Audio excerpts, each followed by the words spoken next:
power of it when I was a student in college in 1839. I was studying communication psychology. Okay, it was one of my favorite courses, communication psychology. And in communication psychology, we study the effect of, the person who's talking to you affects the way you think about it. So if I told you something, mudaf is always light and it doesn't have al. Yeah. You'd be like, oh, okay. But if Maryam said a mudaf is light and doesn't have al, you'd be like, are you sure? Nah. Or you'll just disagree because it's Maryam. You know what? I would have accepted a mudaf is light and no al, but since you said it, abni manna. Now I won't listen. In other words, you are so adamantly opposed to some people, even when they say the right thing, you don't want to hear it. But if the same exact thing is said by somebody else, you listen. Yeah. Or for example, your friend tells you, man, you're really smart. You're really smart. You're really smart. You're like, And then your teacher one day says, you're really smart. Thanks. Really? You think so? I'm really smart? And your friend's looking at you like, I say that to you every day. Yeah, but you're my friend. It doesn't really count. You get it? Yeah. So you're saying the same thing, but depending on who's saying it, you become more accepting of it. Yeah. Even though they're saying exactly the same thing. So does the speaker have an effect on how speech is taken? Yes. Now let me add something more. Does the speaker have an effect on how well the speech is struck? How much impact it has? Yes. You understand the use of the word darab here now? Yeah. Daraba is about impact, right? So the example would have less impact for certain people if they knew it was coming from Allah.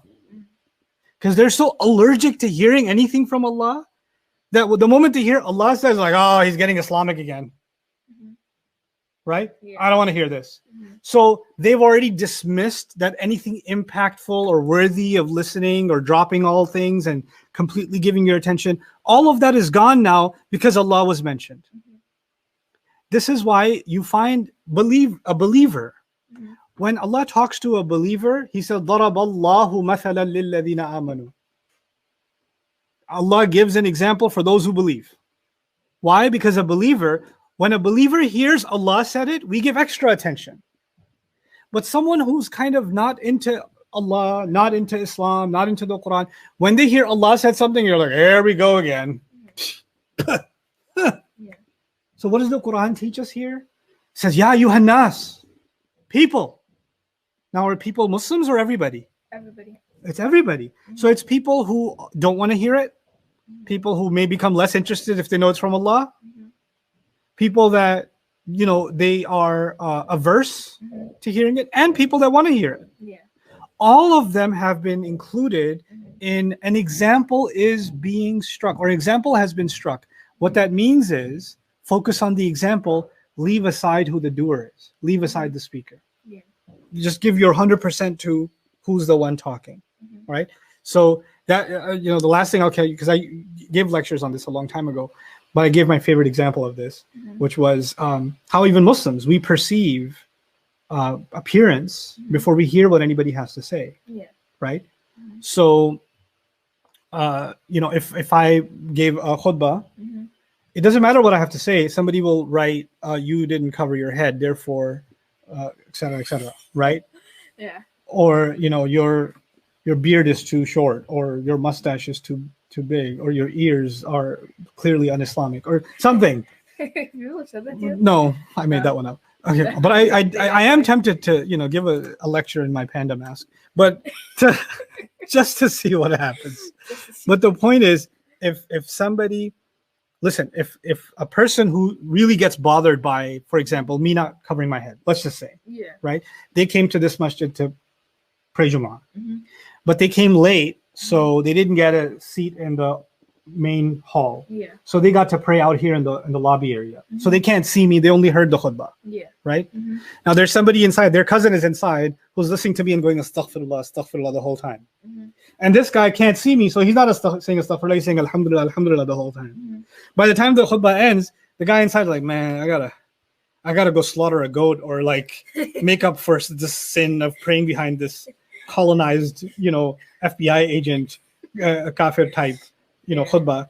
But the guy outside, his cousin, who thinks exactly like him, who didn't see me, says, "MashaAllah, who was the sheikh?" Right? The completely different reaction because you saw or because you just heard, right? So does seeing someone or acknowledging someone, does that impact our view of what they're going to say? Yeah, absolutely. That is a part of the problem, actually. And that's part of what Allah solves in this ayah. You're too focused on who is talking. You need to focus on what is being said. And that's a lesson for all of us in life. You can have whatever opinion you want to have about a person, about their appearance, about their education, about their their school of thought or their falseness or whatever, but your assumptions about them are not what's being judged right now. What's being judged right now is what they're saying right now. Focus on judging the speech, not the speaker, and focus on judging this speech. In other words, if you're saying something right now, I have to listen to what you're saying right now, free from what you may have said 15 years ago. There are people I learned from, for example, on some things I could not disagree with them more.